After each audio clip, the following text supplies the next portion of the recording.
Hi, my name's John, and this is Business Focus.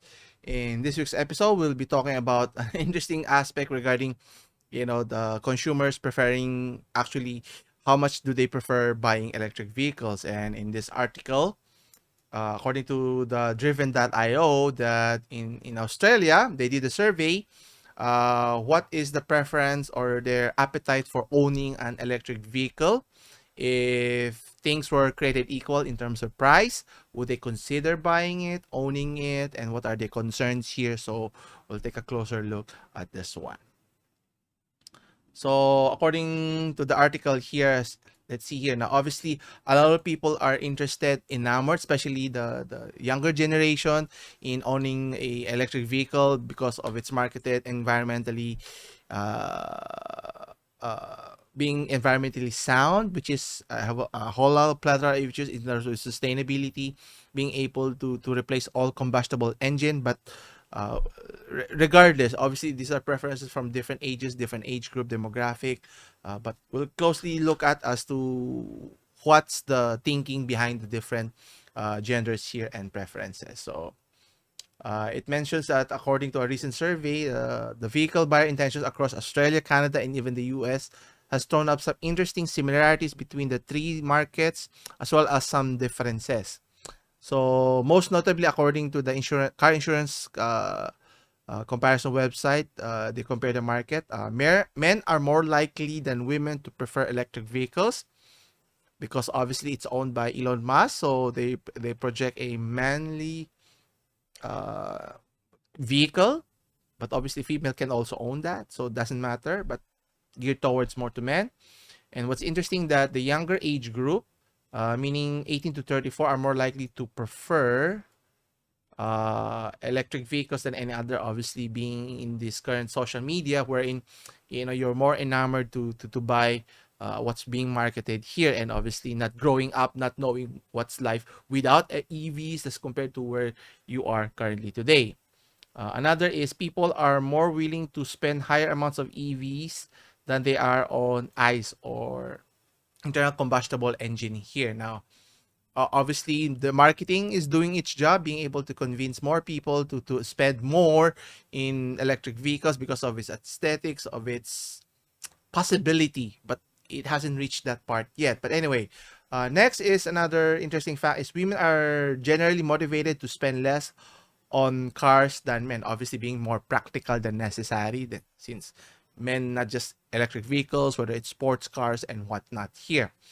Next is price purchase, battery life, replacements, cost are two main identified barriers entry for an EV purchase. I think that's the that's in a nutshell the main issue that EV vehicles has to solve it for it to be adopted regardless of gender or age group or whoever the case may be, or even region. Because if it's too expensive, it limits already who can afford it, and no amount of subsidies from the government is going to stabilize that moving forward, because obviously they will remove the subsidy eventually sometime in the future. And obviously, with regards to the issue of batteries, the key concern is, in terms of mileage, they've already made improvements, but obviously having to worry, similar to your smartphones, if it has enough charge. Can I charge it quickly? Do I have enough infrastructure to charge it? Can I easily find it? Access is similar to combustible engine here, where you can get a plenty of gas stations around your area, neighborhood, or even in provincial areas as well. And thinking of batteries limitation, obviously the replacement cost is quite daunting and significant here, similar to just buying a new car. And obviously the cost of replacing such vehicle is a nightmare scenario. That's why sure you might buy it, for whatever the marketing that they have mentioned, but once you reach the end of the cycle of your EV vehicle, does it become junk? Can you sell it?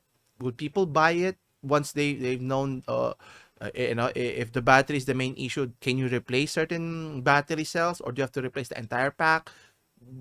We haven't reached that point that it's become commonplace, so that it's easier and more affordable for people to tinker with it, and obviously for those manufacturers, they want to limit access so that you have to get it fixed in their dealership, which is going to cost you a plenty of dollars, thousands of dollars, or even tens of thousands of dollars here. Anyway, going back to the article here, it mentions also that older generations, 55, thank goodness I'm not yet in the older generation, 55 and above, are more likely to be dissuaded from buying EVs due to concerns about battery life, as I mentioned, driving range, and the cost of charging. And if you factor all of this, it all ducktails goes back to the issue on the battery. And one of my main issues from the get-go, no matter what Elon Musk does, and obviously with the demand for EV vehicles is dropping, the price is dropping. Unless they can innovate significantly in the near future, competition has risen, and adoption may be improving, but there's still a lot of hurdles that similar to when automobiles were invented almost a century ago, or more than a century ago. And obviously there were a lot of issues that comes attached with it in terms of safety, reliability, but having the feature to be able to travel quickly to different parts of the world or different areas was significant at that time. Anyway, so it mentions here, so let me show back. So in terms here, drilling down the purchasing interest, if two identical vehicles were available, both traditional or electric models at the same price, what would you prefer? So it mentions here that they prefer electric car 51% of the time, and would only prefer traditional vehicle around 36%, which is not significant. So meaning a lot are interested, but the question here is the issues. So convincing them, being interested is one thing, but actually purchasing is another one. And no particular preference is only 13%. Now, another question that was mentioned here, perceived barriers to buying electric vehicles. So here the interesting part. So price is at 67%, battery life, cost is around 58, charging times is 52%, driving range is 47%, and charging price is 42% here. So if you notice, the first 5 issues are all interconnected in terms of its practicality and the battery issues here. And only 29% is understanding technology. I don't think that would be an issue here if you don't understand the technology, as long as it gets you from point A to point B without worrying, charging times, cost wise. Those are things that people are now concerned with, especially with the inflation issues, as well as rise of cost, interest rate. So purchasing power is limited. So, regardless of what region or continent you belong, that's why you notice price is at the top of their key issues. If you can buy even car, let alone buy your own house, is a major deterrent for many people here. And obviously, what can car manufacturers or electric vehicles do by reducing the price? But obviously your margins for profit will be significantly reduced here. They have to make money somehow, right? Anyway, as mentioned, as for the charging cost consideration, it was mentioned according to the article, I would see it as a sign that the public is moving to giving very serious consideration to an EV as their next car through a growing interest in their cost benefit, right? So people are still weighing the decision here, and it's difficult to be able to fully commit to electric vehicles because as of right now, I think having a hybrid vehicle, electric slash combustible engine, similar to what Toyota is doing, I think is a better option than fully committing to electric vehicles, because to be able to sustain that, you need to, let's say you want to replace the combustible engine, right? Can you build the necessary infrastructure, resources, raw materials for building the battery that is the key component of all electric vehicles? Now, obviously, for a smartphone device, you need a small sized lithium ion battery, but for a vehicle you need a bigger source, and it would need significant dredging of raw materials to inert in our finite resources in our planet here. So when you consider that, that's a major undertaking, and can we even supply what is needed, and if it's going to grow in the very near future? And I think I just read an article where Toyota is hedging that the hybrid will still be the preferred vehicle moving forward, not fully investing in the electric vehicle. Now, would that pan out for the company? Or only time can tell here. And I think you know I tend to prefer to be on the safe side. I might consider using a hybrid because obviously you get the benefits of both aspects, not relying one over the other here, and wait and see which technology would fully supplement or take over one over the other here. But what's interesting, according to the article here, so going back, mentions that the author here mentions that many of the public worries found in the survey would be assuaged by better understanding of current EV capabilities or features. Not necessarily. I don't agree with the assumption here, because obviously the main issue, as mentioned earlier, the price, the limitations of the batteries, has to be addressed first. Because even though you don't understand how the vehicle works, if it's working as it's intended, I think the consumers would not mind the complexity of the vehicle.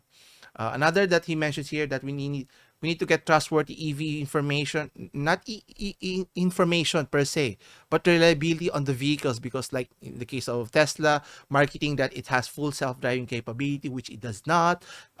The plethora of issues because of the what do you call this, the recalls that it has encountered, meaning the car is not sound, let alone the software part that they're trying uh, to monetize and lock you out, similar to how Apple does with their ecosystem. But obviously, a smartphone is not, detrimental to your life. Obviously, a vehicle can be, and if it were to break down, lock out, whatever the case may be, would the company be held liable if the system doesn't work as intended? Or do they get a pass because it's human error? You have to take into account some variability. Obviously, if lives are at stake, is that a variability that they take into account? So it has a lot of issues that that will be encountered in the very near future, or if not, we're encountering it right now.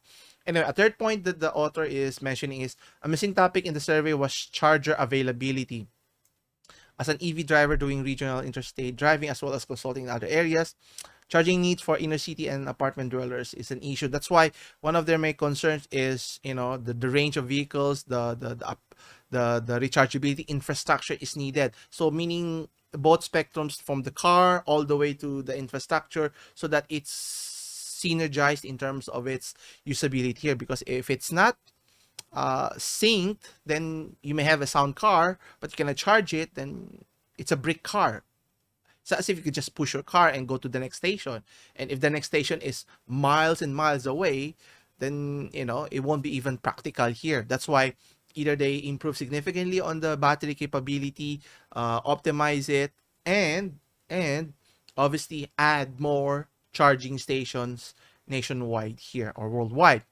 Now, the fourth one here mentions that there's only one real buyer left to buying an EV for people with good access to charging, which goes back to the previous issue here.